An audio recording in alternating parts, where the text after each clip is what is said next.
Good afternoon, students. Here I give you summary for the chapter 7, When I Set Out for Lioness.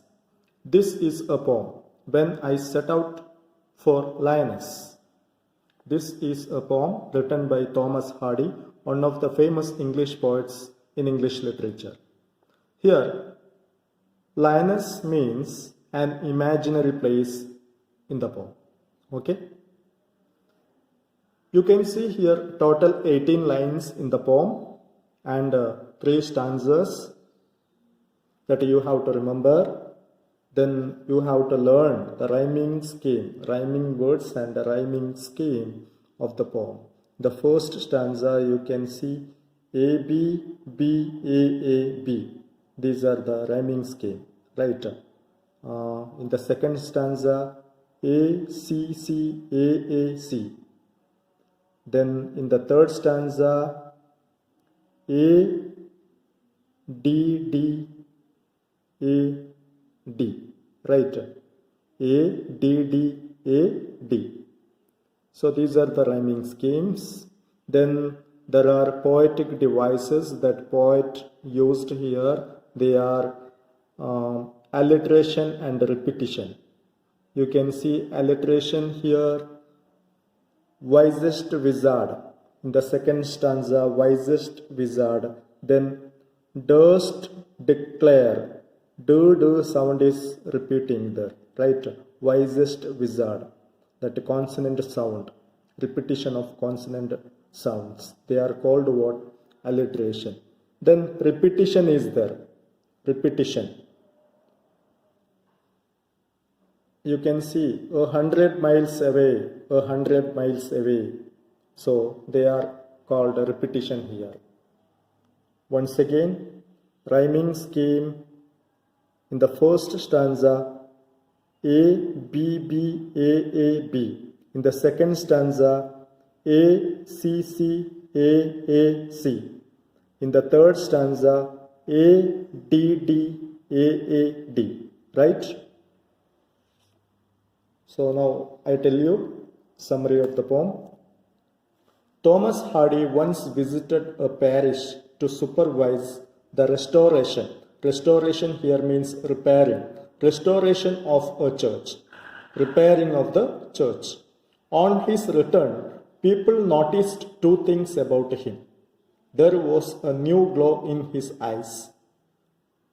There was also a piece of paper peeping out of his coat pocket. This paper had the draft of the present poem. The poet says that he had gone for the restoration of a church. When he started, he hardly knew that the visit would be so invigorating. It proved to be like visiting Lioness. He had left for the parish all alone on a very cold evening. The parish was 100 miles away. The foliage was covered with frost. The stars guided his lonesome path. He had to stay at the parish for some time.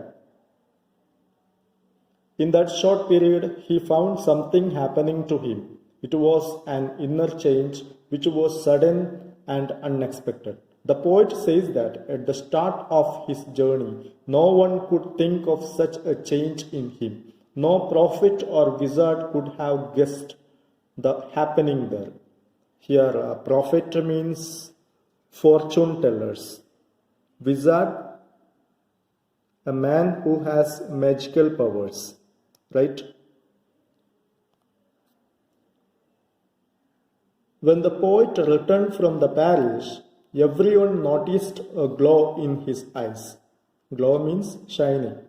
They did not speak a word, however, they were impressed by the rare and deep radiance of his eyes. So this is the summary. In the initial stanza, you can see the poet, he was very depressed to visit the church and he was alone, and the way to the church it was covered with snow and frost. Then in the second stanza, he is staying in the church.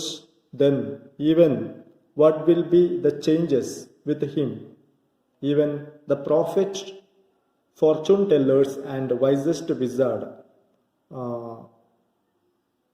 those people could not predict anything about the poet, what would happen in his future, right? In the final stanza, when he was returning from the church, there were a lot of changes in him. He was very happy. His eyes and face, they were shining, and there was a secret with him. He was keeping a small paper. In that paper, it was written there a poem. Understand? Okay, dear students, I hope you understood the summary. Okay, thank you.